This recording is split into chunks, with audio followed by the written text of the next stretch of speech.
जाकर जल से ऊपर जैसे पंकज खिलता है, वैसे हम सबों के बीच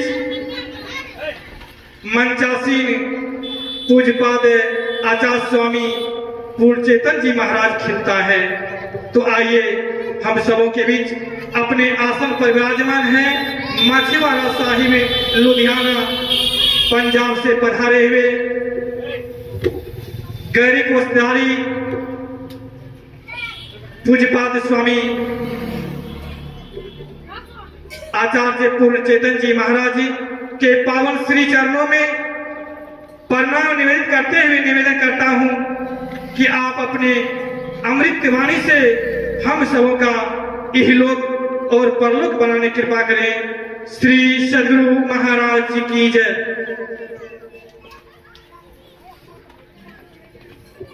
हम लोग छत्र तत्र से संत महापुरुषों की छत्र छाया में आकर के बैठे हैं। जो मनुष्य शरीर का कर्तव्य है वह कर्म करने हेतु बता रहे हैं।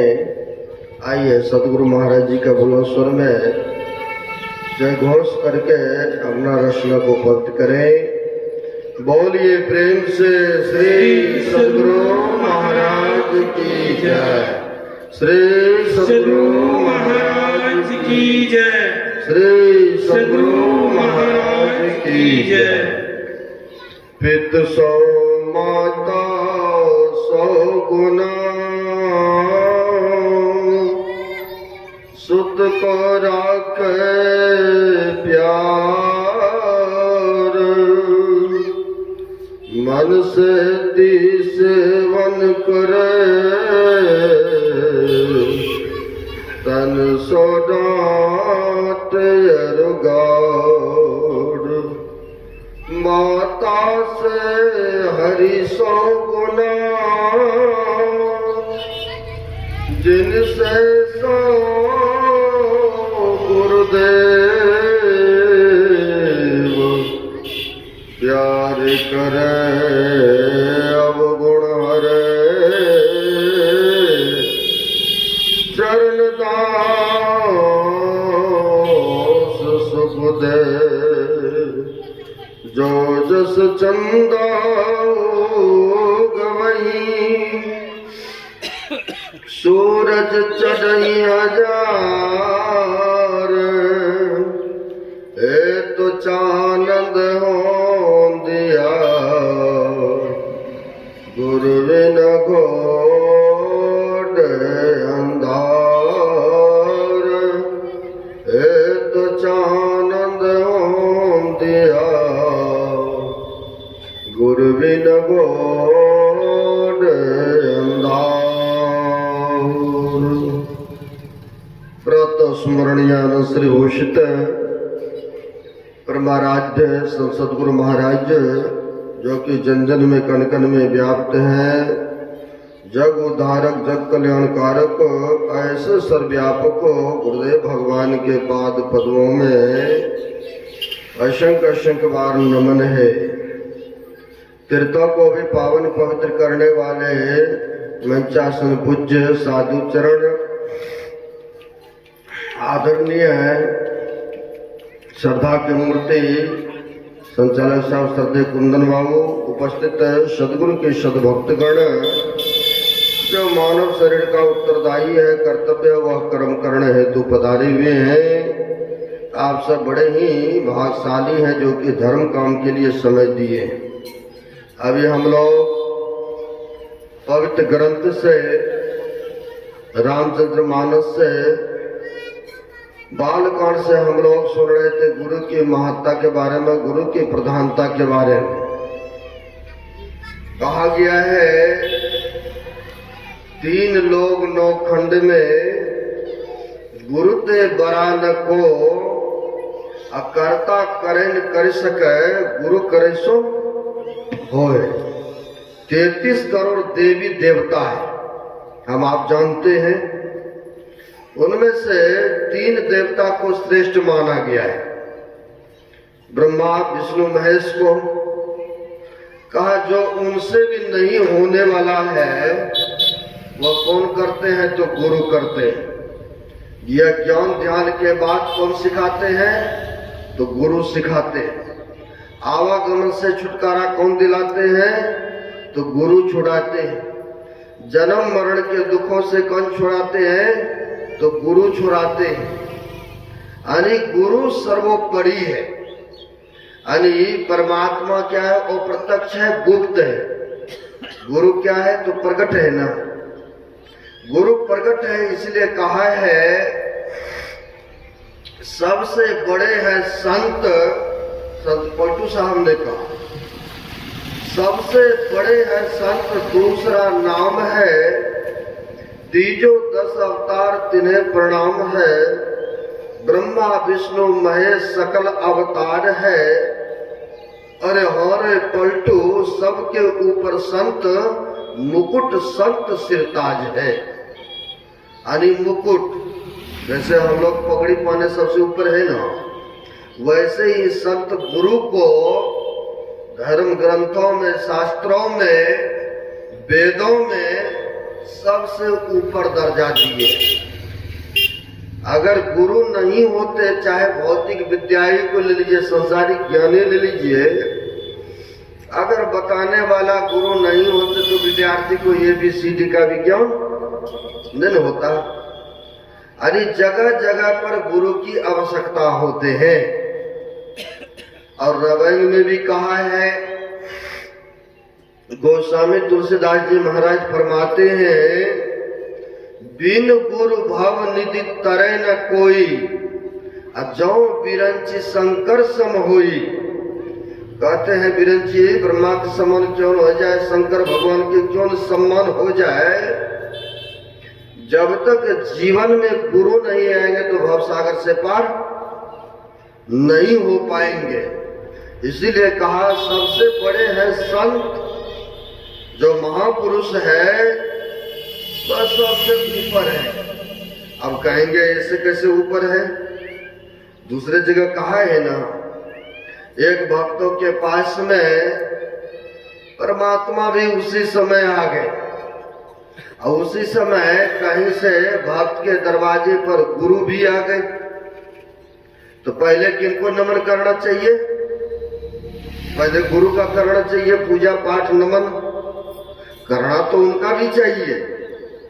लेकिन अगर गुरु नहीं होते, जप करने के लिए नहीं बताते, विधि क्रिया नहीं बताते, तो संभव नहीं था कि परमात्मा आ जाते। भक्त के पास में नहीं आ पाते, क्योंकि गुरु ने ज्ञान दिया, विधि बताया, और उसके अनुसार चला, तब ना परमात्मा भक्त के दरवाजे पर पधारे। तो कहा एक ही समय में दोनों आके प्रेजेंट हो गए, उपस्थित हो गए। तो कहा गुरु गोविंद दो खड़े, काको लागू पांव, बलिहारी गुरु आपने जिन गोविंद दियो बताए। कहा आपकी बलिहारी है, आपकी बड़ी दया है गुरुदेव। अगर आप नहीं होते, यह गोविंद परमात्मा को बताने वाला नहीं होते, क्या होते?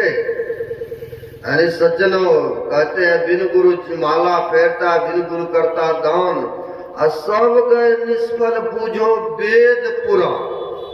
कहा न, यानी बिना गुरु के जप तप पूजा पाठ यज्ञ हवन व्यक्ति कर रहे, महापुरुष ने कहा सब गए निष्फल पूजो वेद पुराण।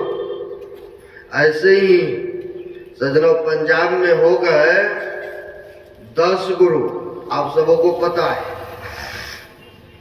10 गुरु हो गए। उन्हीं में दूसरा गुरु हो गए गुरु अंगद देव जी महाराज। पहला गुरु तो गुरु नानक देव जी महाराज ही है। दूसरा गुरु हो गए गुरु अंगद देव जी महाराज, बड़े उच्च कोटि के महापुरुष हुए। और तृतीय गुरु हो गए गुरु अमरदास जी महाराज। सज्जनों, अमरदास जी महाराज ने जब गुरु नहीं बनाए थे तो कहाँ जाया करते थे? हिंगला देवी का पूजा करने, है गंगा जी में स्नान करने, तीर्थों में भ्रमण करने। एक समय की बात है, सजनों चले यह गंगा जी में स्नान करने गए। गंगा जी में स्नान करने तो रास्ते में ही एक कोई बाल ब्रह्मचारी बाबा गण मिल गए।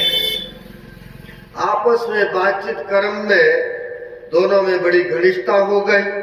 कई बार आप ही सब जाते हैं, दूसरे से अगर बात मिलता है तो एक दूसरे को नंबर देते हैं, दूसरे का नंबर भी लेते, आदान प्रदान करते हैं। कई बार आना जाना भी घर पर होता है, भोजन पानी भी होता है। सजना वहां पर भी दोनों में बड़ी घनिष्ठता हो गई। दोनों गए स्नान करने, दोनों गंगा जी में स्नान किए, दोनों चले अपने अपने घर। दोनों में बड़ी प्रेम था। गुरु अमरदास जी महाराज ने कहा पहले हमारा ही घर पड़ता है, सो आप चलिए हमारे घर पर रात बीच रुक लीजिएगा, भोजन पानी करके आराम करके तब जाइएगा। कहा ठीक है कहते हैं, क्योंकि हमें दूर जाना है। वहां पर सज्जनों अमरदास जी महाराज के घर पर रुका, भोजन पानी किया। भोजन पानी करने के बाद दोनों गए बिस्तरा पर। आपस में कुछ हरी चर्चा होने लगी।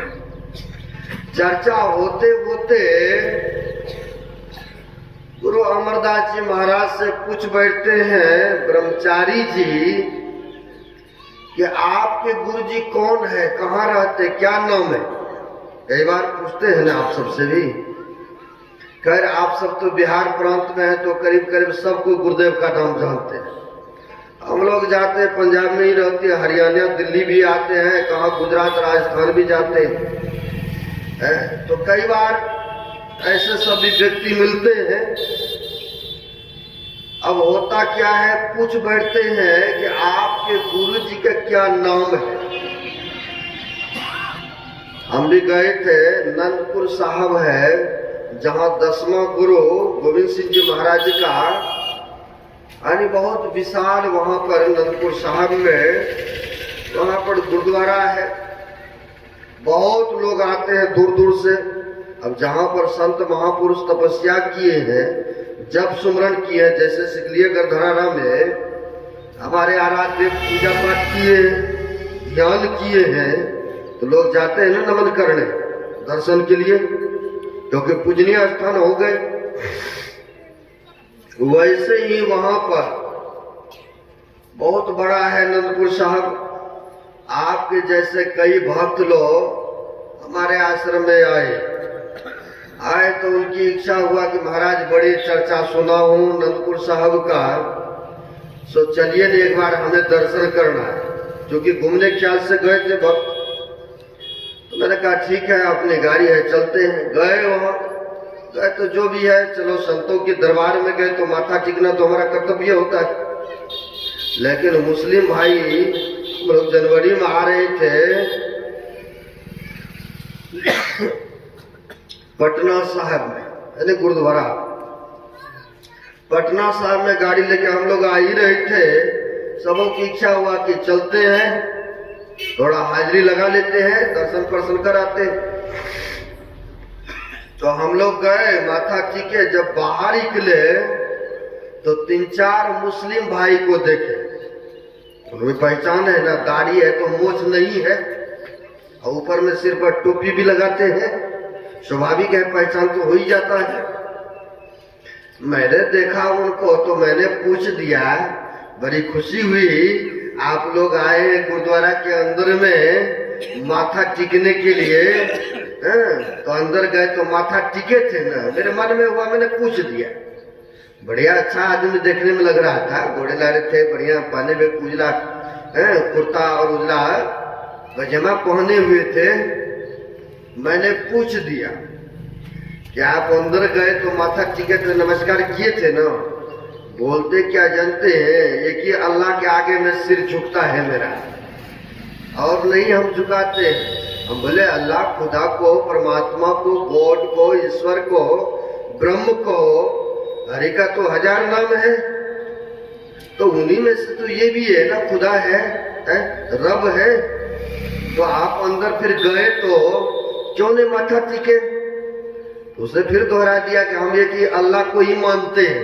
हम बोले फिर आए किस लिए यहाँ?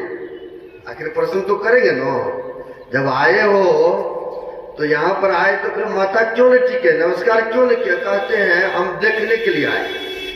हमने कहाँ के रहने वाले बताओ, है ना, कहाँ के रहने वाले हो आप? तो कहते मैं कोलकाता का हूँ। मैं कोलकाता से यहाँ आए और फिर अंदर भी गए तो क्यों नहीं सिर को झुकाए? कहा हमारा यहाँ पर ससुराल है पटना में। और फिर स्वामी जगन्नाथ जी महाराज भी थे साथ में, इन्होंने कहा एक तरफ पिक्चर खींच लूं। अब उसने बोला नहीं नहीं पिक्चर नहीं किया, सोचा कि कहीं वायरल कर देगा ऐसे ऐसे लिख करके, फोटो नहीं करने दिया। अरे देखिए व्यक्ति गए तो जरूर, लेकिन यह मस्तक को नहीं झुकाए है? ऐसे सब भी व्यक्ति है। अब वहां पर होता क्या है सज्जनों, दोनों व्यक्ति जो आए थे चर्चाएं चला कि आपका गुरुजी कौन है, तो आपका कौन है चलता ही है ना। कई बार दूसरे संप्रदाय का आदमी आपसे भी मुलाकात हो जाए तो सब कोई अपना अपना गुरुजी का बखान करते हैं ना, बताते ही या बताना भी चाहिए, क्योंकि हमारे सदगुरु महाराज तो ऐसे पहुंचे हुए संत है। सज्जनों होता क्या है, वहां पर जब पूछा अमरदास जी महाराज से कि आपके गुरु जी का क्या नाम है, तो कह दिया हमने तो गुरु अभी तक बने भी नहीं किए। बहुत ऐसा व्यक्ति मिलेगा टीका उका बहुत लगेंगे, दाढ़ी बाल बहुत बढ़ा लेंगे, कपड़े भी धारण कर लेते हैं, लेकिन पूछिएगा कौन से संप्रदाय से, कौन से संस्था से जुड़े हैं, कौन आपके गुरु जी है, तो कहते गुरु जी नहीं है, हम अपने आप ही हैं। ऐसा भी बहुत है सज्जनों। वहां पर कहा हमारे जीवन में गुरु अभी नहीं है, हमने दीक्षा नहीं ग्रहण किए, पूजा पाठ यज्ञ हवन हम करते हैं, गंगा स्नान करते हैं, इंगला देवी के जाते हैं दर्शन करने। लेकिन सज्जनों जैसे कहा कि गुरु नहीं बनाए हैं, वैसे उसने ब्रह्मचारी जी ने कहा अगर पहले पता होता ना कि आप निगुरा है, आया इतिहास में कि निगुरा है, निगुरन कहते बिना गुरु धारण किए व्यक्ति को, कहा अगर निगरा थे, अगर पहले पता होता तो आपके घर का हम पानी और अन्न जल ग्रहण नहीं करते। अब जैसे यह बोला अन्न जल ग्रहण नहीं करते, झटका तो लगा, और उसी समय बेग झोला उठाए और रास्ते में निकल गए। कोई अतिथि आवे आपके घर में और रास्ते में चल दे तो कितना दुख की बात होंगे न सज्जनों। उनको बड़ा झटका लगा, निकल ही गए, चले गए। अब यह रात भर इनको नींद नहीं आवे कि गुरु नहीं बनाए हैं। अब खूब जाते हैं गंगा जी में दर्शन है, वहां पर डुबकी लगाने, खूब तीर्थों में मंदिरों में जाया करते हैं। आज अगर गुरु बनाए होते ये ब्रह्मचारी बाबा हमारे से रुष्ट कर होकर के नहीं जाते। रात भर गंगा माई को सुनते पुकारते रहे कि गंगा माई कोई गुरु मिला दो, गुरु मिला दो। सज्जनों जैसे सुबह हुआ तो उन्हीं के भाई के बेटे से शादी हुआ था, यानी गुरु अमरदास जी महाराज के भाई के बेटे से, भतीजा से, यूं समझिए भतीजे से शादी हुआ तो गुरु अंगद देव जी महाराज के बेटिया से। सज्जनों जाओ पिताजी पहुंचे हुए संत है, वहां पर भजन सुमरण सत्संग होता है। जिस घर में पूजा पाठ होता है आखिर संस्कार तो बच्चे के ऊपर भी डली जाता है ना, पड़ी जाता है ना, कुछ ना कुछ तो आरती विनती भजन भी सीखी जाते हैं ना है? अब वो भी वहां पर थे, पिता उनके अंगद देव जी महाराज पहुंचे हुए संत। अब यह जो झाड़ू लगा रही थी सुबह में, झाड़ू लगाते समय शरीर से हाथ पैर से काम कर रहे, लेकिन मुंह से बढ़िया बढ़िया भजन गा रही थी। और सबको करना चाहिए ऐसा मायदा ही। शरीर से बेशक कुछ भी काम कर रहे हैं, चाहे खाने बना रहे हैं, झाड़वे लगा रहे हैं, और भी काम है, कपड़े धो रहे हैं, लेकिन मुंह से गुनगुनाते रहेंगे, भजन करते रहेंगे, या जप करते रहेंगे, भजने गाते रहेंगे, तो सात्विक वृत्ति बना रहेगा कि नहीं? सात्विक वृत्ति बना रहेगा। सज्जनों, वहां पर झाड़ू लगा रही है और भजन गुनगुना रही है, सुनने में बड़ा प्रिय लगा।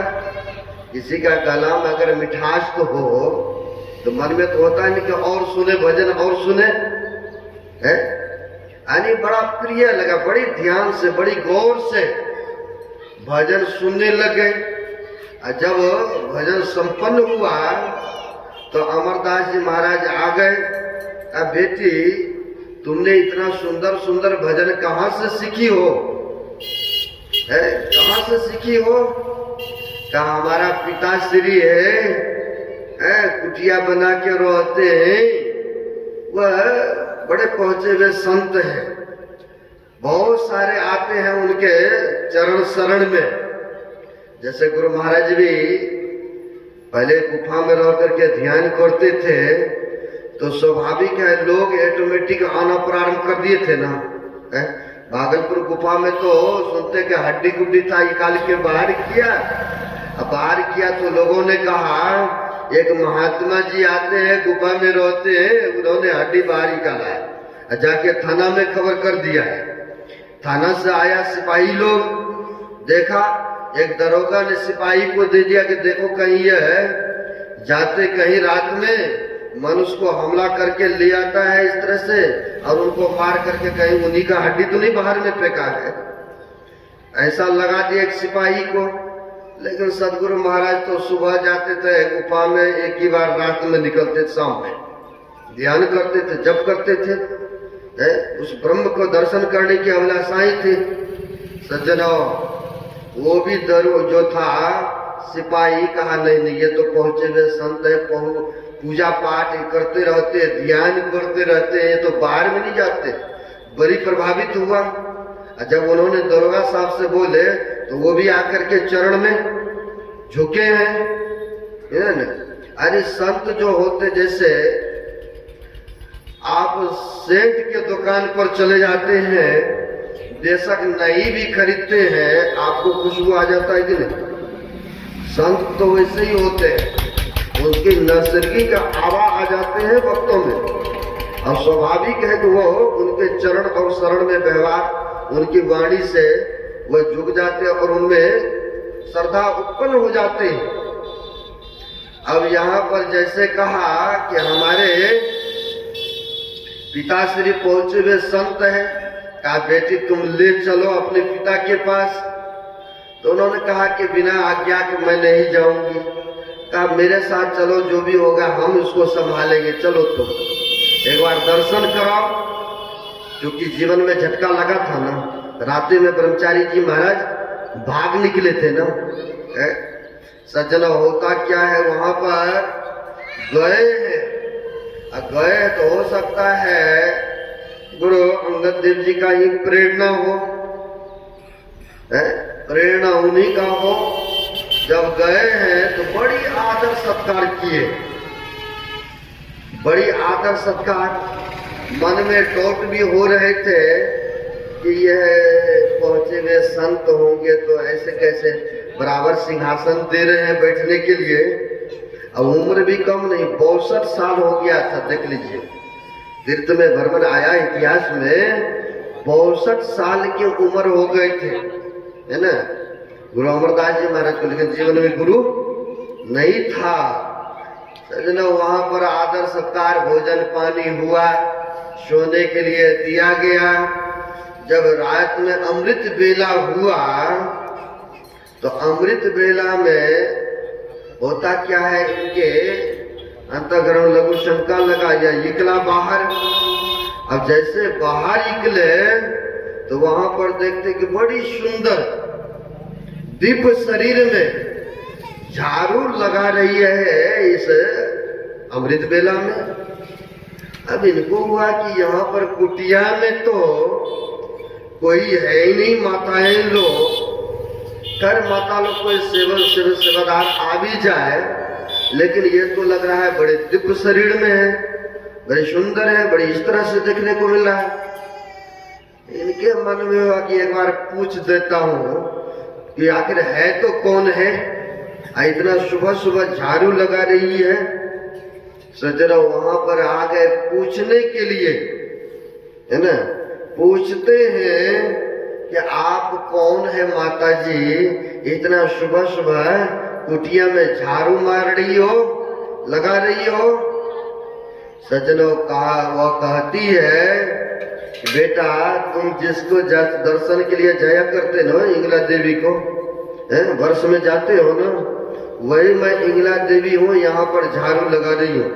कहा माँ आपका पूजा पाठ दुनिया करते हैं, मानते हैं, और आप फिर यहाँ पर झाड़ू लगा रही है इस कुटिया में।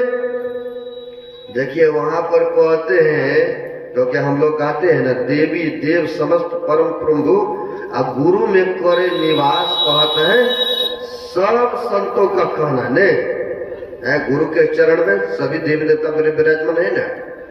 अब वहां पर वह कहती है इंगला देवी कि बेटा मेरा तो यहाँ पर बहुत दिनों के बाद यहाँ पर गाड़ी आया है, यानी आज के दिन ड्यूटी लगा है। यहाँ पर तो लक्ष्मी सरस्वती पार्वती देवियां बहुत सारे आकर के झाड़ू लगाती है, अपने भाग को संभालती है। मेरी तो बहुत दिनों के बाद आया है यह मौका। अब इनको हुआ कि यह सब साधारण नहीं है। जैसे सुबह हुआ, अब सुबह हुआ तो मंच लगा हुआ था, तो अंगद देव जी महाराज ने कहते आइए, पहले पास में बैठाते थे लोग, कहा आइए बैठिए। कहा नहीं नहीं, अब हम यहाँ पर बराबर बैठने वाले नहीं है, अब हम तो नीचे बैठेंगे, आप हमें वह दीक्षा दीजिए, वह शिक्षा दीजिए, अब आप हमें शिष्यत्व रूप में ग्रहण कीजिए। अब देख लीजिए कहाँ 62 वर्ष की उम्र थे सजना, वहां पर कहते हैं आप हमें दीक्षा दीजिए और हम आपका शिष्य बनने के लिए आग्रही हैं, आप हमारे गुरु जी हैं, मैं रूहानी तरक्की को जान गया हूँ, आप सब साधारण नहीं है। क्योंकि रात में देख लिए थे ना, मन में तो पहले से जिज्ञासा था ही, क्योंकि ब्रह्मचारी जी भाग गए थे ना राते में, तब जाकर के सजना वहां पर गुरु अंगद देव जी महाराज ने उनको दीक्षा दिए और सेवा में रत रहे। आया इतिहास में पहले जमाने में मटका में पानी दूर से लाना पड़ते थे, अब पानी लाते थे भर करके, अगर रास्ता में कोई मांग लेते थे उनको दे देते, फिर से जाते थे लाने के लिए। यानी गुरु के सामने में कभी खड़ा नहीं हुए, ठीक से बैठे नहीं, ठीक से इतना सेवा किए, इतना सेवा किए कि सजना वो भी तीसरा गद्दी का अधिकारी बन गए ना। वह गुरु अमरदास जी महाराज हो गए, आज इतिहास उनकी गवाह है। इसीलिए कहते जीवन में गुरु चाहिए, लेकिन साचा सदगुरु चाहिए ना। हमारे सदगुरु महाराज भी आप लोग जानते ही है, पहले कहाँ रामानंदी में, कहाँ दरियापंथी में, लेकिन संतुष्टि नहीं हो रहे थे। तब जाकर के यही पूर्णिया जिला है आपके जोत राम राय में कौन थे, तो धीरज लाल गुप्त थे, जो कि परम संत बाबा देवी साहब का शिष्य थे। अब उनसे संत मत के बारे में समझने में 1-2 दिन नहीं, 1-2 महीना नहीं, 3 महीना लग गए, क्योंकि दिन भर सेवा करते थे, रात में जाते थे। आखिर यह प्रकाश और ज्योति के बारे में, जो शब्द के बारे में बखान किया जाता कि ये चीज है क्या है, तब न समझ बोध हो गए, तब न कहे कि हमें भी इसमें दीक्षा दिया जाए, तब न चिट्ठी लिखे थे, तब न परम संत बाबा देवी साहब की चिट्ठी लिखे थे, और तब न कहे थे कि राजेंद्र बाबू को देने के लिए तो इन्हीं को दिए थे आदेश, लेकिन इन्होंने सोचा कि नहीं, हमसे श्रेष्ठ है मायागंज के है राजेंद्र बाबू, उनसे दीक्षा दिला दिया जाए। यही मौज में आकर के गुरु महाराज ने कहा, तो खगड़िया जिला में गुरु महाराज का सत्संग था, प्रसार सत्संग संपन्न हुआ, आकर के बैठे थे, तो वहीं के खगड़िया जिला के थे प्रोफेसर विश्वानंद बाबू। तो जैसे आपस में बैठे तो कुछ न कुछ चर्चाएं, गुरु महाराज के सानिध्य में बैठे थे, चर्चाएं चल रहा था। तो गुरु महाराज ने कहने की कृपा किए कि विश्वानंद बाबू, यह ज्ञान को हासिल करने में हमें बहुत कठिनाइयों को झेलना पड़ा, क्योंकि पहले तो एक गुरु बनाए, दूसरा गुरु बनाए, फिर तीसरा गुरु बनाए, तब न कहाँ कहाँ जा करके सोचे कि एकांत स्थान मिले, तब जाकर के वहां पर कहते हैं यह संत मत का ज्ञान, यह अंतर साधना का ज्ञान विश्वानंद बाबू बहुत परिश्रम कठिनाई करने के बाद, झेलने के बाद हमें परम संत बाबा देवी साहब जैसे हमें गुरु मिले हैं। ये भी तो विश्वानंद बाबू पढ़े लिखे थे, विद्वान थे। चरण को पकड़ते हुए, चरण को पकड़ते हुए विश्वानंद बाबू कहते हैं, गुरुदेव आपको तो बहुत कठिनाइयों को झेलना पड़ा है, बहुत परिश्रम करना पड़ा, तब जाकर के आपको परम संत बाबा देवी साहब जैसे गुरु मिला। आपसे ज्यादा सौभाग्यशाली